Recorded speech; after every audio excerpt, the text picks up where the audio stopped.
I think they're interviewing. Well, I know where Dawn is. Where's Mike McDonald? Yeah, they're same place. Oh, okay, Yeah, okay. I think they're. That's true. Yeah. Welcome, everyone, to the April 22nd, 2019 meeting of the Delaware County Board of Commissioners. Would you all please join me in the pledge?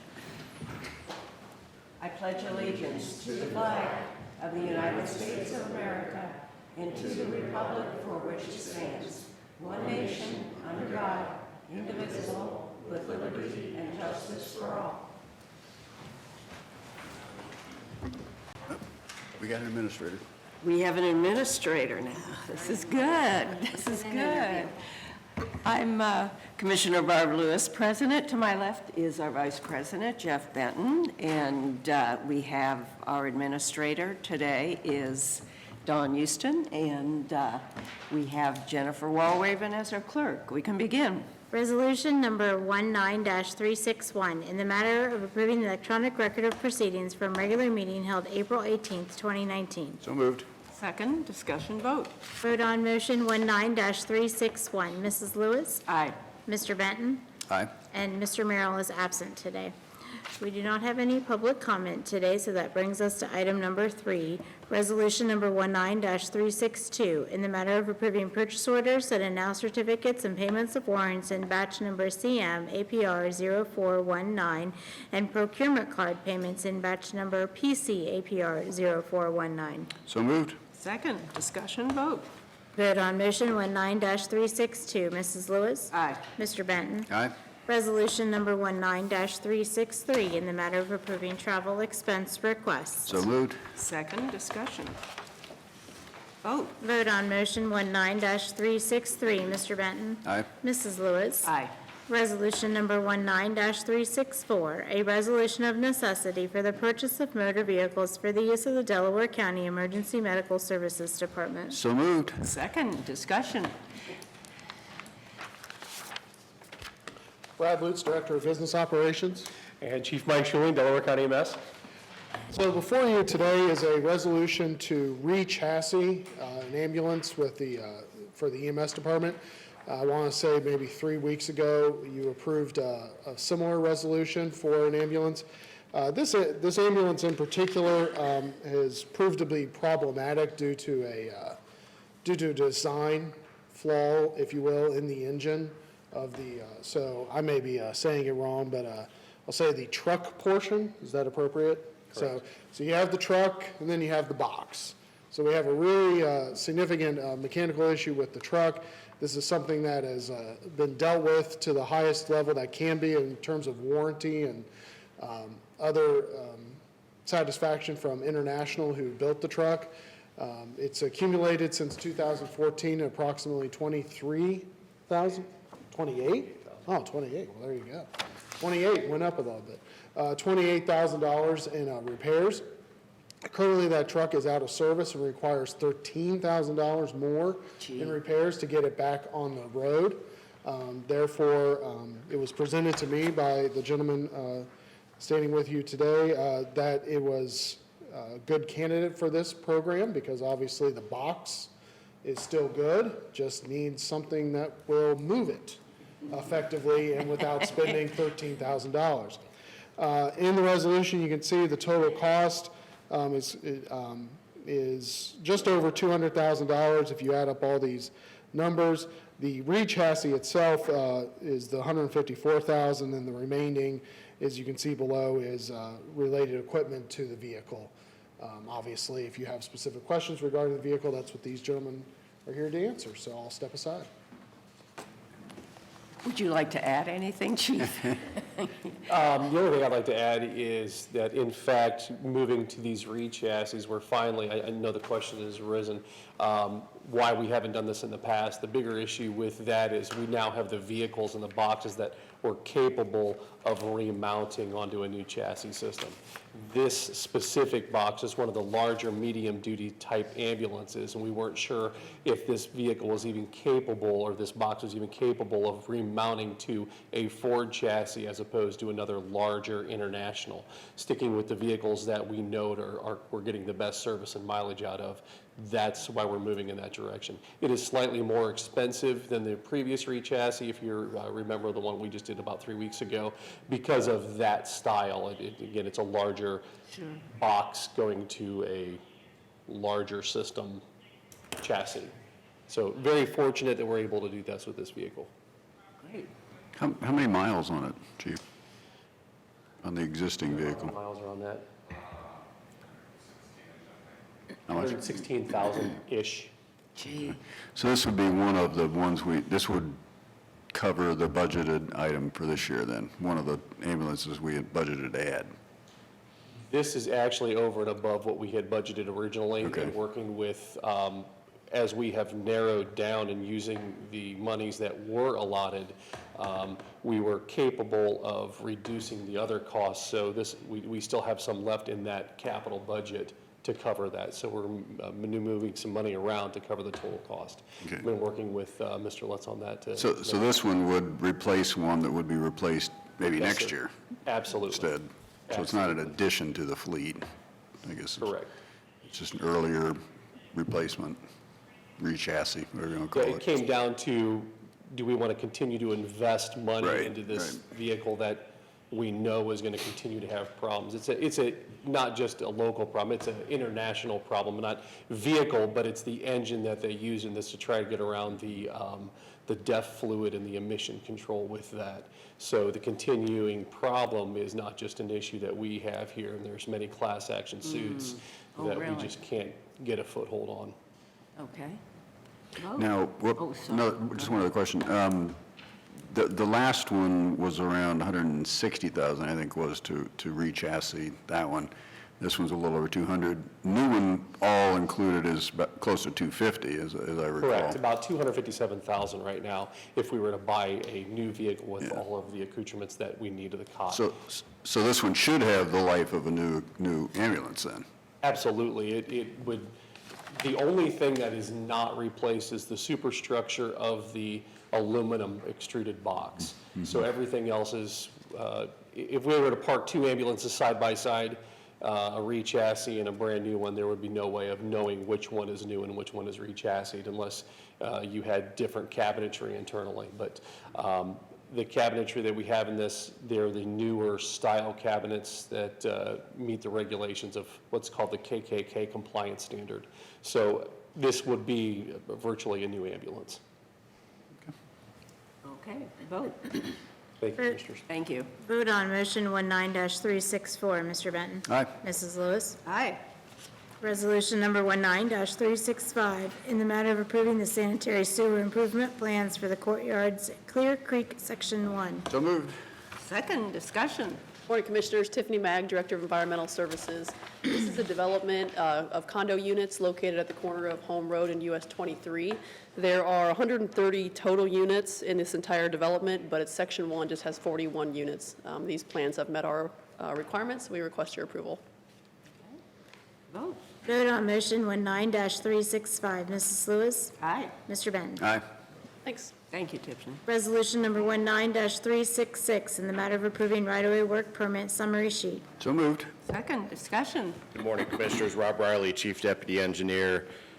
We have just one right-of-way work permit for you today. We've reviewed the proposed work and recommend your approval. Okay, vote. Vote on motion 19-366, Mr. Benton. Aye. Mrs. Lewis. Aye. Resolution number 19-367, in the matter of rescinding resolution number 19312 and authorizing the purchase of pickup trucks for the county engineer's office. So moved. Second, discussion. You may recall a couple of weeks ago, we asked for your approval for purchasing replacement pickup trucks. The dealer or the vendor informed us that the long bed regular cab pickups that we had originally intended on purchasing are no longer available under the state contract, and therefore what we are asking for is, instead of purchasing those two long bed regular cab, is to purchase the quad cab regular bed pickup, which is basically the same as the other two that we had intended. And then next year we would purchase the long bed pickups.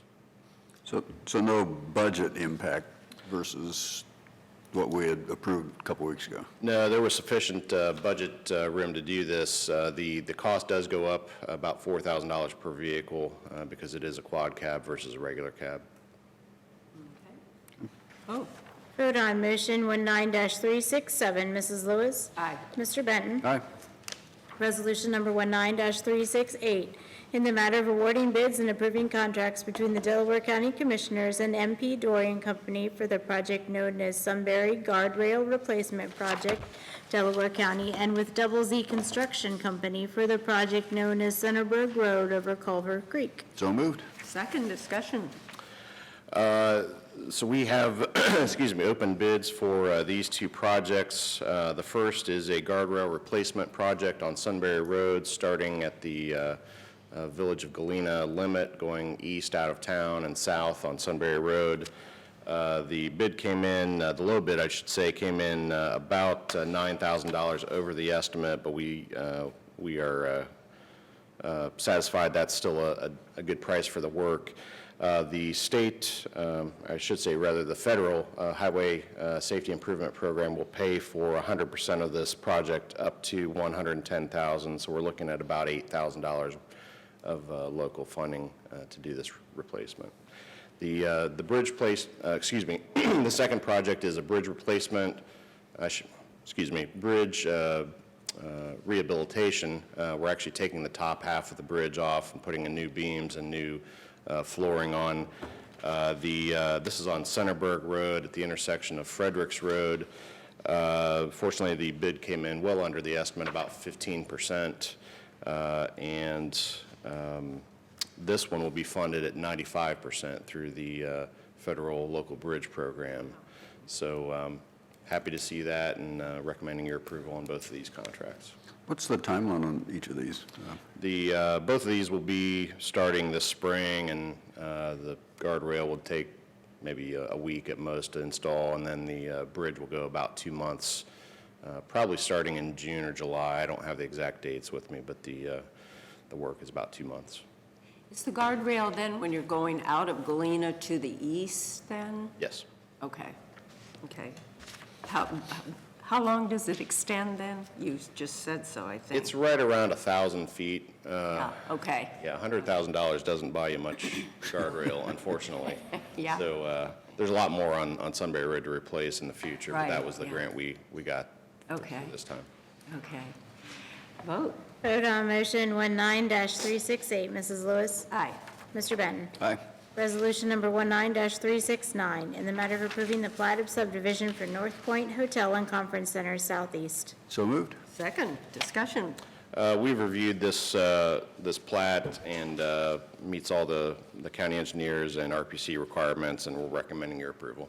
What is the subdivision accomplishing? Why are they doing this? What I wondered too. I'd have to look and see exactly how that site is configured. Truthfully, I'm not, I didn't look at this one closely, so I can get back with you on that. Yeah, if you Okay. could. Oh, that'd be Yeah, great. I'd be curious just to know. Yeah. Yep, And it's a Sure. big center and active place. it is. Vote. Vote on motion 19-369, Mr. Benton. Aye. Mrs. Lewis. Aye.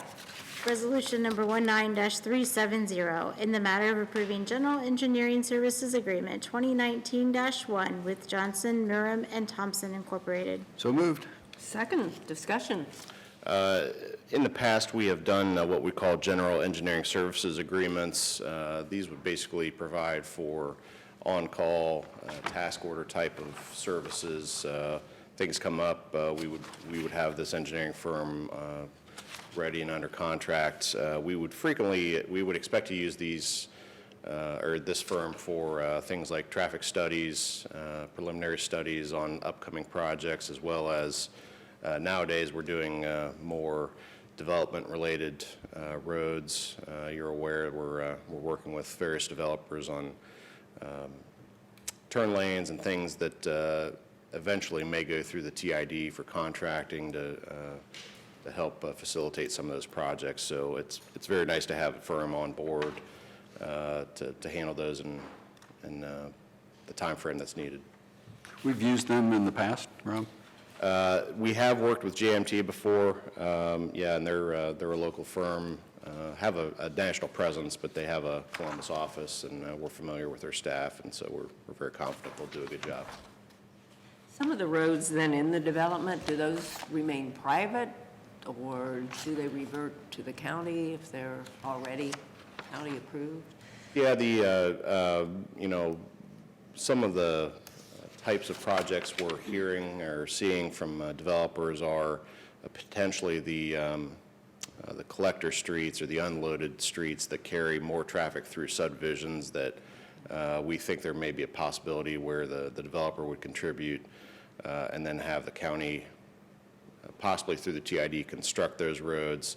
There are several different developments where there's multiple developers involved, and there's no good way to build that in multiple parts. And so the other thing is there may be intersections on existing public roads that would be outside the responsibility of the developer. So those are the types of things we might be doing, but all of the streets in general are public. It's not that, it's simply the way they get built. Okay.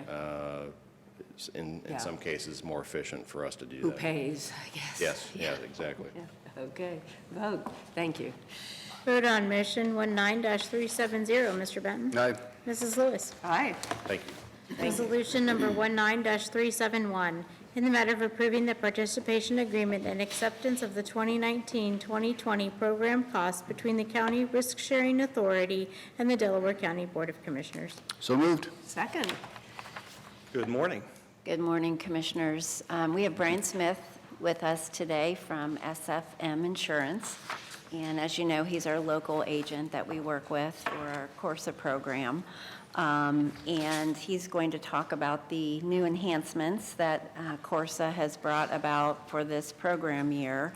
But I'm also recommending your approval of this resolution, which would approve the purchase order and voucher to Corsa for our 2019-2020 program costs, which are $359,000. And that is actually a 1.2% decrease over our prior program for 2018-19.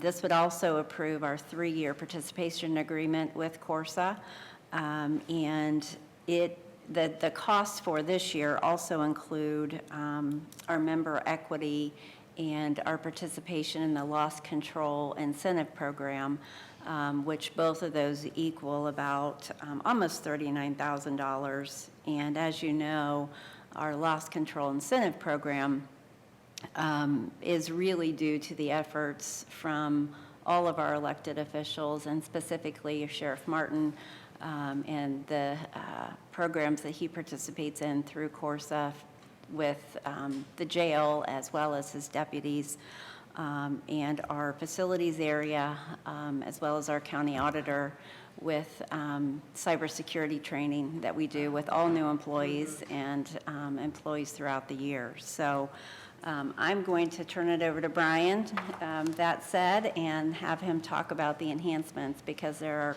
quite a few, and they're very good ones each year, this year Thanks, Dawn. specifically. Thank you.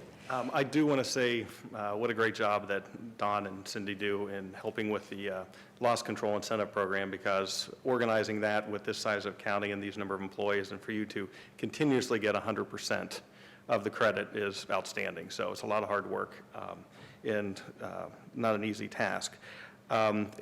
Commissioner Benton and Commissioner Merrill also attended the renewal meeting, so we do appreciate that. Your active participation in those meetings helps us get communication back and forth between Corsa and improvements as to what we're going to talk about, so I do appreciate that as well. Number of things that came up this time is the land banks. Last year, they came out with a different program that was not very advantageous for the land banks in the county. However, this year they have revised that. I know we've had communications between the land bank and a couple of the commissioners on that. So we're in discussions there. Drone coverage has also been enhanced and improved, which is good as more and more counties get involved with the use of drones. There was a charge prior for the liability, now that is included. They've also included a controlled substance cleanup for Schedule 1 and Schedule 2 substances from county properties and county vehicles. So in the event there is a dispersal of those, we now have up to $35,000 to assist in cleaning that up, as that area continues to become more and more of a problem. The elected official bonds, which I believe there's a resolution next on that, but with the House Bill 291, they did revise the use of bonds versus the use of employee dishonesty. And I think the enhancements they've made there in the ideas and what you guys can utilize that for is great. So I'm glad to see there's a resolution and you guys are going to be moving forward with that.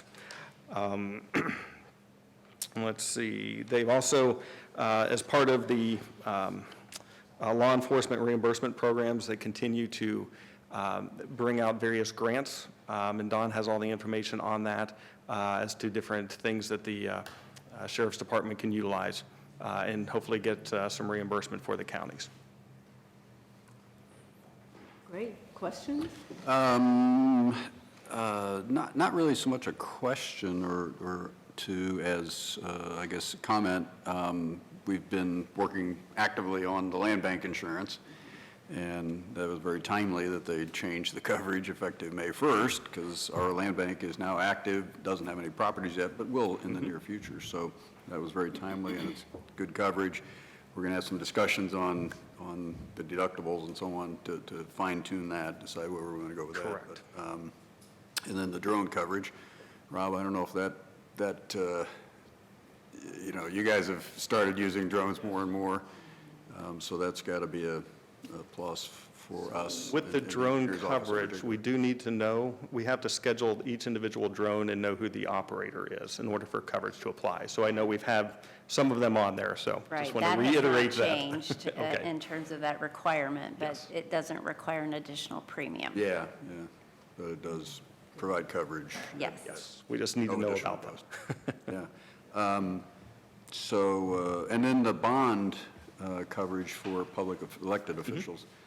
I know, Eric, I think you were involved in researching this because there is some uncertainty about interpreting There's the new law. differences.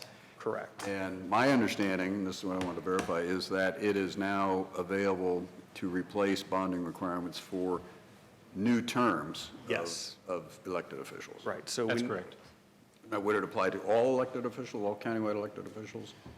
Yeah, and any, not just elected officials, any officials or employees who are required to have individual bonds. Okay, so not just the electeds. Correct. But it does apply only at the beginning of a new term. Correct. Okay, that's what I thought. Yes, I'm already just fine. I've been bonded. So, yeah, it doesn't apply to me. Yeah. yeah, there's going to be a very long transition period Yeah. between the bonds and what we can include on the policy. Right. So, I think that's it. Again, I think these are really nice changes, Yes. nice improvements. Yeah. The industry, the county government is changing. It's great to see Corsa change along with it, react to it, Exactly. respond positively to it. I will say Corsa's in excellent shape financially. Yes. It is very well led and great participation and does a really nice job of managing claims and keeping premiums actually in this year as a reduction. So. Yes, they do a great job, and the nice thing about Corsa is they just represent counties in the county government, so that's their only focus, and because of that, they can do the things that you just expressed. That's great, to be flexible enough to offer, to change with the times, and then Yes. offer what's needed, like the land bank and improving that. And the drone coverage, we have more and more of our departments, and even emergency management uses drones. And of course, our ditch, soil and water, ditch petitions and viewings. So, thank you. Thank you. My pleasure. Guess we're ready to vote? Yeah, That's it. no other questions? Vote. Thanks, Brian. Vote on motion 19-371. Mrs. Lewis? Aye. Mr. Benton? Aye. Resolution number 19-372, in the matter of adopting a policy to allow for the use of an employee dishonesty and faithful performance duty policy. So moved. Second discussion. This is This is what, enacting what we were just talking about, the Yes. bonds replacing or the insurance replacing the bond. Correct. And I'm actually working with Eric on this. We're going to come up with a list of those that are required and phase them in as we need to. Renew. Okay. Good. It's good to see this one again. Anything you want to add to that, Brad? I was here for No. The next item. Oh, okay, okay. Okay, vote. Vote on motion 19-372. Mrs. Lewis? Aye. Mr. Benton? Aye. Resolution number 19-373, in the matter of approving a request for proposals for workers' compensation third-party administrator services for Delaware County, Ohio. So moved. Second, discussion. Brad Ewens from Human Resources. Any questions? We basically would just like to go out with an RFP for workers' compensation, TPA coverage. We've had the same TPA for the entire time period we've been self-insured, and we thought it was a good time to see what was out there. Okay. Yeah, that was a question I had. Who is doing it now? Sedgwick, they Okay. are doing a very excellent job, but we just Want want to to bid it out. market. Okay. Okay, vote. Vote on motion 19-373. Mrs. Lewis? Aye. Mr. Benton? Aye. Thank you.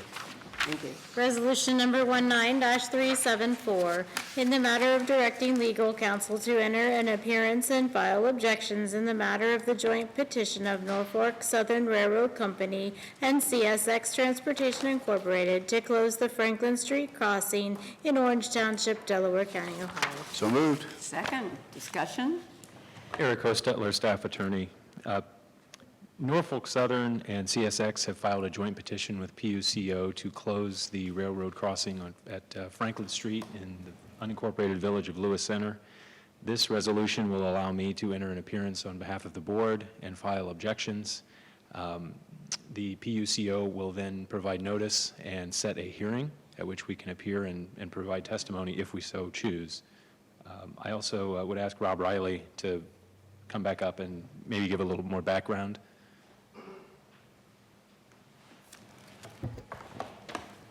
I'd like to first thank Eric for his work in getting the motion to intervene prepared in such a short order.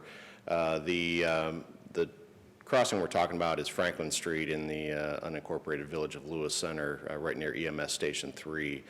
I know there has been a long history of the railroads working to get this railroad crossing closed. They have worked with Orange Township, requesting closure of that in exchange for, I think, some other work at crossings such as quiet zones and sidewalks and that sort of thing. I don't know that they ever reached a resolution on that, and I think basically what has happened is the railroads have gone ahead and basically just said, look, we want to close this, and have asked PUCO for permission to do that. We are asking to interject and basically state that they should not do that for the obvious reason of having an EMS station so close to the crossing. Frequently, the crossing at Lewis Center Road is closed for maintenance by one railroad company or the other. Keep in mind, we've got two railroad companies that don't necessarily line up their maintenance at the same time. And so the crossing repairs, I would say on average, last about 2 weeks. They tear up the asphalt and repave them. During that time, the crossing is closed, leaving Franklin Street as the only option for EMS, as well as those area residents that live right in the village or close to it. And then, as you know, the next closest crossings are Orange Road, which is very busy throughout most hours of the day, and then Shanahan Road, which has a lot of bus traffic and so forth. So it's a situation where we are going to be asking PUCO to delay the crossing until such time as we have some of these other nearby railroad grade improvements done, including the Home Road extension, and then also Orange Road, that future grade separation, and the Cheshire Road grade separation.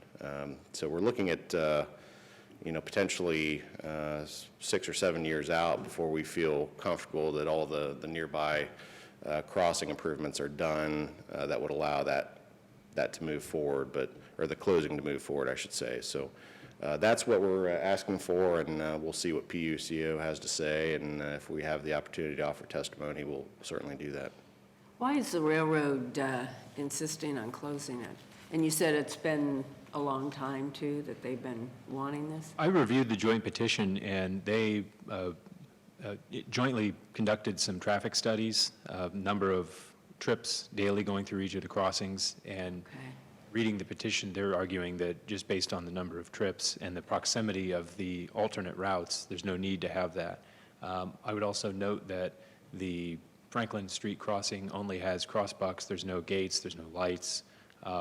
So in order to bring that crossing up to current safety standards, they would have to outlay some funds to bring that up to current standards. So the combination of all of those factors based on their petition, as I read it, has led them to seek to close it. Okay, okay.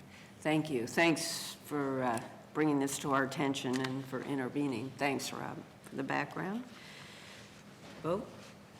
Vote on motion 19-374. Mrs. Lewis? Aye. Mr. Benton? Aye. That brings us to administrator reports. And I have nothing to report this morning. Commissioner Benton? Don't have to let Gary go first this time. It's great. Yeah, yeah. Gary? We've got the Cook Tri-County hearing tomorrow. I know everyone is that's very right. excited to go You to are- Columbus and listen and participate in that. Thank you for attending that. Yeah, yeah. So, well, it's interesting, now that the Tri-County thing has occurred, there is some interest at the State House in changing the rules. So that they don't have to go out and do the viewing in person and traipse around the roads and fields and so on. So maybe there's some, Yes. because again, with drone technology, Yeah. you actually get a better You view. get a better, right. So I think yeah. that would make a lot of sense. Morpsey's State of the Region, we had that last week. That went very well. Delaware County was well represented, and the event was, I think, 800 and some people were there, and the former Transportation Secretary spoke, and concentrated his remarks on the state of the county, or the SMART Grant Award that Columbus won from the contest, and what they're doing. So, again, Morpsey's doing very well and well represents the region, so that was a very, very good event. SEBCO is having their annual board retreat this Thursday and Friday. I'll be going to that. And like Corsa, SEBCO is extremely well-funded, does very well, and is, again, a leader. They're looking at changing some things as the healthcare industry is changing. Insurance industry is changing. They are looking to change as well, so congratulations to them. I'll be interested in participating in that. And then I did want to mention that Olentangy Liberty did end up winning the In the Know Championship for Oh, really? 2019. So congratulations to the Olentangy Liberty Patriots. They're the Patriots, aren't they? So congratulations to them. They won by a bunch, too, and they beat a whole bunch of really good teams. So, yeah. Oh, that's great. Yeah, so that was Oh, really yeah. neat. Good for Delaware County and Olentangy schools and Liberty in particular, so Oh, that's great. that's all I got. The only thing I have, I have to thank Bethany, who does a wonderful job answering calls on 911. I was there for about an hour and a half, and there were a lot of different types of calls that came in. And, I mean, really, just the dexterity and, she's moving all the, well, you've seen Yeah, it, they're the multitasking. CADs Different and, screens and different windows. screens, and then I had to do one thing, and it's like, no, keep pressing, no, to the left. I thought, oh my gosh, you do not want me on the 911. But anyway, she was just very gracious and very, very good. She has done this for 12 years, started when she was 19, and she loves it. So we're very fortunate to have men and women like Bethany. So thank you, Bethany. And we do have need for executive session today. Resolution number 19-375, in the matter of adjourning into executive session for consideration of purchase of property for public purposes and for pending or imminent litigation. So moved. Second, discussion vote. Vote on motion 19-375. Mrs. Lewis? Aye. Mr. Benton? Aye. We're now recessed into executive session.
Number 19-376, in the matter of adjourning out of executive session. So moved. Second discussion vote. Vote on motion 19-376. Mr. Benton? Aye. Mrs. Lewis? Aye. With no other business, we are